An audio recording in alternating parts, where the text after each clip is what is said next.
Let's jump in. But it's a fascinating study on how we attract relationships. That's what I'm going to talk about now. Attracting relationships. But there's a weird kind of dynamic in that we are attracted to certain relationships, but those relationships statistically have an impact also on us. And what this guy does is, he's a researcher, and he has all these dots on a map, and he shows relational clusters and where the dots connect with each other, and surprisingly, what they all have in common. I mean, one of the points he made, which is the reason why I want you to see this, is that if you have two friends of yours that have obesity, that there's like a 40% greater likelihood that you are obese or will be also. Two close friends that are way overweight, and the likelihood is that you also are or are becoming. And it's just a weird factor like that. I mean, I don't know, are fat cells transferable or what's going on in the spirit realm? I don't know. But you'll watch it, and you look at that. Now, for years I was told that your income is the composite of like 5 friends of yours, the 5 closest friends, and people typically have 2 friends that are slightly higher and 2 friends that are lower, and you take the average median income of all 5 of your closest friends, and your income falls within 20%, 15% of what's in the middle. I don't know if that's been verified by other sources, but it makes you think how there is, because I'm watching this polarity happen in culture, and it's quite a phenomenon. And it's a heartbreaking and irritating phenomenon when you see that millennials feel like they're being raised with political scandal. No, they're not being raised with political scandal. They're being raised with lying fake news. It's like, if somebody's accusing you of being an abusive boss or an abusive parent, and your kids constantly hear negative things about you, and then the devil gets into their head that you're abusive, and it's not true. But then you have to live, then they grow up with abusive parent. No, you grew up with an accusing demon. That's what it was. So, but nevertheless, what you choose to believe becomes the reality you got to live with, right? So that's going to shape people. So we're in a very interesting period of time when the power of networks actually are, in a spiritual way, drawing people together into alignments. And if they're drawn in those alignments, it's possible that you could be in an alignment with one group. Now, you saw like last night when Dawn was talking about the factors that are shaping in popular culture the millennials and the next generation, the alpha generation. And did you see how increasingly technology, it was only one item wasn't technology, and that was gender. Transgender issues. But you're looking at this stuff and you go, man, where is this going? Well, I'll tell you one place it's going. Because of technology, you can actually, even in a free information society, you can opt out of hearing from the things you need to hear and only be immersed in the information you choose to listen to. And that means that people are navigating in alternate universes because there's no objective truth talking to both people at one time. It's, I've got my news source, you've got your news source. I've got my commentator, you got your commentator. I've got my person, you got your person. I got my guru, you got your guru. And that's creating an even greater polarization. And here we are as ambassadors of Christ having the challenge of knowing the truth, not being indifferent to what's happening in the destruction of culture, caring about it deeply. Not having, like I've got some friends, they just think they're being spiritual. Well, I don't even listen to that junk. I just stay away from it. I don't even listen to the news anymore. I think, well, aren't you heroic? You don't even know what the kitchen is poisoning other people with. You're just cooking your own meals. If you really cared about what's going on in your restaurant, you might want to try to influence the way in which the kitchen is run. You might even start warning people, put warning labels on what people eat. The point is this, you can't to maintain your own personal peace and prosperity, opt out of the battle of your generation. You should actually be strong enough to be able to see the error, feel the frustration over what's happening, keep your peace and move into the margin where influence can happen, and persuade people powerfully out of alignment with those lies or those spirits. Does that make sense? That's why I showed you yesterday the book of Acts is a far more contentious movement than people think. Everywhere Paul went, there was this uproar. There was this resistance. And what did I tell you? Envy. That the more favor is on the body of Christ, the more influence the body has. The more influence you have, the more it provokes jealousy and envy in people that see what you've got and resent the fact that you have it and they don't. And so therefore it's inevitable. The more favor and success the church has, the more opposition it's going to have, and the persecution isn't going to be driven because they don't believe in God. It's going to be driven by the leaders of the opposition who are jealous of the influence that you have. You got to get that clear in your head. Otherwise you get needlessly examining yourself. It was for envy Pilate perceived that the Jews delivered up Jesus to him. And I showed you the book of Acts. It was for envy. When the Jews saw that the city was listening to them, they showed up and they contradicted and blasphemed what the apostles were saying. It's envy.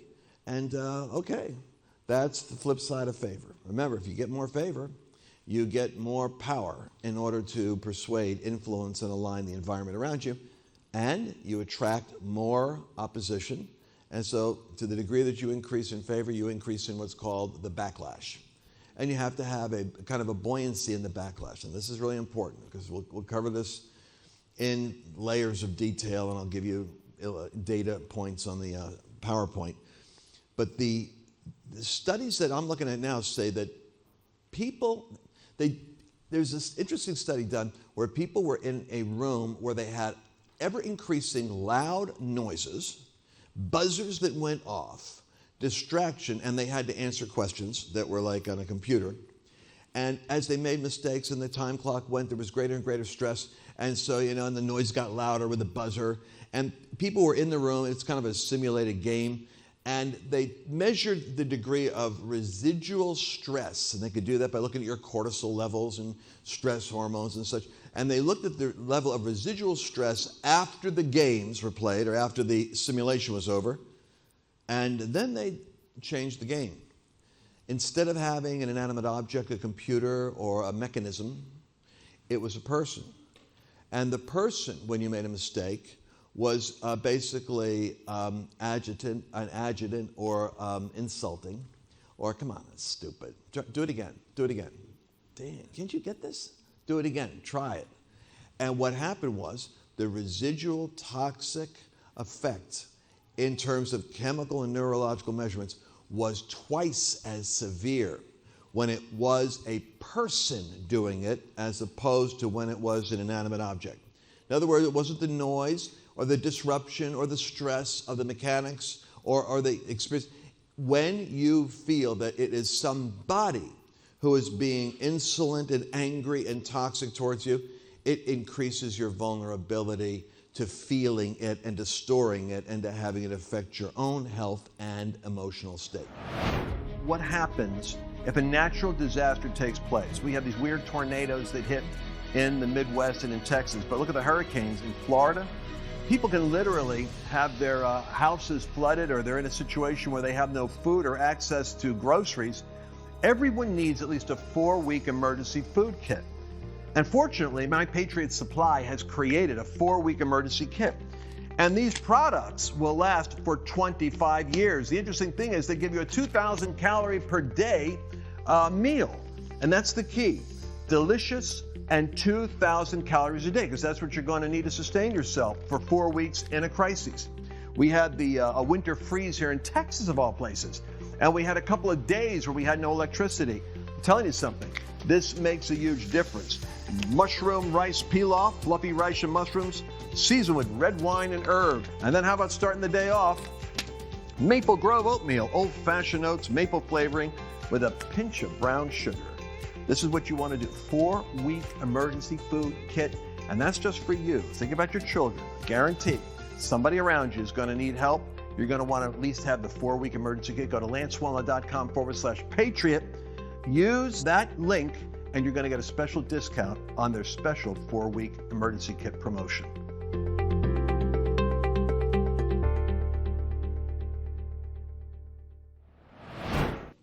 So, we're in a place where we're in a war mode, but we ourselves have to have the buffer to be able to go in and out of those situations.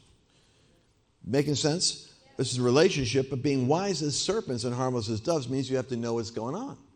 I love what we heard last night about how to language communicate and connect with different generations, the millennial generation. It's like an art form, right?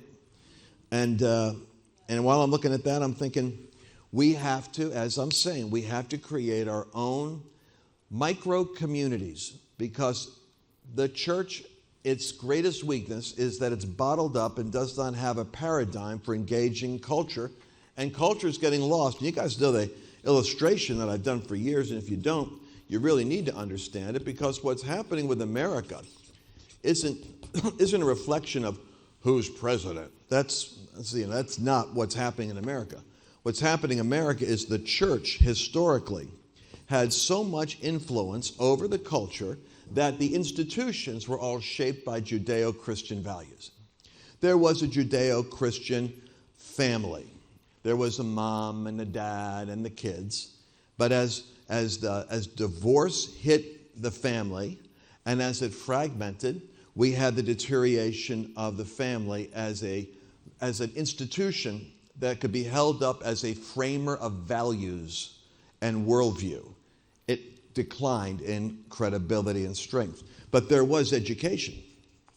And we would at one point pledge allegiance to the flag of the United States of America and maybe have a moment of prayer. And there was this sense of what's right and what's wrong. Now it's completely, it's been transmogrified. And what you've got is at lower and lower ages, kids are being taught about the gay married mom and dad, and and transgender, people are coming in and discussing how they're different. And this is the curriculum being exposed to. What's happening is the entire education infrastructure no longer has a Judeo-Christian foundation. You guys know this, but I want to show you the visual of it. So what do Christians do? Well, they create their little Christian schools and homeschools. And then they cluster together and hang out with other believers and watch over their kids. And they locate themselves in some kind of church, family, network, or ministry enthusiasm they've got. Meanwhile, you've got, we'll go to media. What happened in media? Media used to be, it always was, left-leaning. But in the days of Walter Cronkite or David Brinkley, they made an effort to try to sound middle left-leaning. They weren't actually getting their talking points from the Democratic Party. Now, the media, and you see these montages every now and then. We're in a constitutional crisis. Constitutional crisis. Meanwhile, there's a constitutional crisis. Because Media Matters, formed by David Brock, puts out talking points to all the news directors who are working in collusion with the Democratic Party so that they can create a sustained narrative in order to shape the direction of the nation. Now, it's one thing if you go to a movie. If you go to, not media, but I separate media from arts, because if you go to a movie and you're watching Hunger Games or Lord of the Rings, or if you're on HBO watching Game of Thrones, at least you know this is a suspension of reality and there really aren't dragons flying and orcs going to attack you. So in arts, you know it's fiction and you get a worldview of the authors, but you're one step removed because it's not presenting itself as a documentary of what happened. The news, on the other hand, is more dangerous because it presents itself as though this is reality, and you don't have that step removal, so you drink it in like you're watching history. Therefore, news has to be neutral because its main mission is to describe what's happening, not to give you a worldview that spins everything that happens to create a predetermined ideological outcome. Make sense? So, media has lost its Judeo-Christian moorings, and now it's become the advocacy for politics, which is over here, which basically will destroy America in the acquisition of personal power. That's exactly what you have with immigration right now. And this is witchcraft at a high level, because you could see the video clips of Bill Clinton and Barack Obama. I could take you back 8 years, 7 years, 10 years. And the very things that they're saying, we cannot afford, nor will we have unrestricted, unprotected migration of anyone who wants to get in the country for whatever reason they want, with whatever agenda they want. They cannot simply come pouring in and have the rights of a citizen and take the place of a citizen and affect the nation. We're going to have to, and everyone's applauding, Democrats and Republicans. Obama says it, Clinton said it, neither of them did it. Trump quotes the same quote, and he's a racist hater of Mexicans. And the news bangs that out there. And the millennials, unfortunately, the next 75 million people to vote, are all hating him because it's a poisoning of the next generation, because academia and the schools, social media, entertainment, and corporate media. My son Lance is, he's a beautiful young man of God. And I talked to him, and, parents have this awkward situation where you have to, you can't, at a certain point, you're a chain of counsel, not command. You can't tell your kids what to do. But what he said to me was kind of an alert. He said, Dad, in order to be balanced, I have to listen to several sources. And it makes sense. But if the sources are going to be the Daily Beast and MSNBC and CNN, and in other words, if you have 5 different sources, but the enemy has 95% of the market dominated by 4 corporate offices that are controlling 95% of the media, and the talking points are generated to 1,500 thought leaders every day, here's the language we're using. And so they're using it from talk shows to TV shows to The View to the news. And the average person who thinks they're just getting a sample of different viewpoints is getting the same viewpoint distributed through 10 or 15 different news outlets. That's not diversity. So I'm thinking, man, I'm just sharing this with you because I'm saying we're ambassadors for Christ. We got a relationship focus this weekend, but we got several hats we have to wear. And one of them is understand what's going on in the world around you. We've had the collapse of the family. We've had the collapse of education. We've had the collapse of, politics has always been like this. It's just that now it's entering a lunacy moment when it used to be a hidden agenda. Now it's becoming the unmasked agenda. It's like somebody was saying, what do you think about deep state? I said, it's not deep state. It's obvious state. It stopped being deep state about 6 months ago. Now it's on the surface state. You see who the players are. It's no longer hidden. Media has gone in a certain direction. How many of you know Hollywood? The award ceremonies are basically a visceral attack moment for all things related to Donald Trump. And I keep saying, if these mind molders are doing this, and then we have business. And I was shocked by business because I thought that business was probably the last institution that was going to collapse. Because 70% of the economics that drives the American engine is small business, and small business is basically, family owned, or it's owned by, citizens. What I didn't realize is that Wall Street, big business, and the great influencers who donate and have influence with the politicians, that they are actually not pro-America. They are globalist. And therefore, the more global, and of course they talk about free trade now, what they really mean is they don't care if American jobs get gutted. They don't care if infrastructure goes down. They don't care if industry in the heartland is destroyed. And they don't care if there's a trade imbalance with all these nations, because if they're making money and they're on the stock exchange and they're getting a return investment for their investors, as long as they're doing well, it doesn't matter how many Americans suffer. I understand the game, but what you got to see is the big money here is not make America great again. It's make a profit.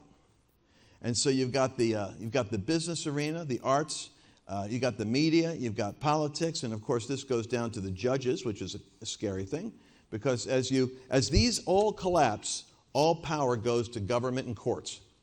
Because somebody's going to have to declare a winner and a loser in the conflicts of life, and we no longer have consensus as a culture. We no longer have agreement that this is right and this is wrong. So someone's going to have to decide. Here's the scary thing. If the people that decide are appointed by politicians, and the politicians are interested in defeating their opposition, then the judges are actually not neutral judges. They're judges with an agenda called activist judges. So I want you to be optimistic about the future. And you know why? I want you to be optimistic about the future. It's kind of like when the Lord does something, if you know the magnitude of what he's done, he gets even more glory. It's kind of like, well, you know, it was never that bad in the first place. No, it's bad. Hey, let's take a moment right here and talk about something. You know, these programs are actually paid for by sponsors. And so the one thing that I always do is try to pick the sponsors that have the greatest value. Those are the ones that I myself believe in. Now, the Birch Gold Group is one of those key sponsors, and I'll tell you why. The economy is the area that I'm the most concerned about in terms of instability in the future. Do you know that right now, China and Russia and India is meeting with Saudi Arabians and South Africans to create an alternative economy, to basically crush the dollar? This is going to have a massive effect on the stock market, on real estate. It'll be a real shaking. But you don't have to be shaken, because there's a way you can protect your retirement, your 401ks, your IRAs, by connecting them in with gold. Gold is unique in history in that it's a place of stored value. In fact, those BRICS nations of Brazil and Russia, India and China, they're going to be backing themselves with, guess what? Gold. So be smart. I want you to go to lancewallnau.com/birch and get a free information kit. Get knowledge, act quickly, don't wait. And they're going to be able to help you make a great decision on what to do. Remember, that information is free with no strings attached. Do it now, lancewallnau.com/birch.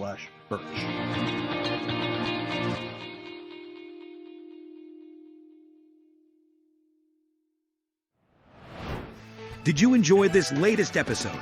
Please remember to share it with your friends, because the more knowledge you have, the better equipped you are to navigate the world.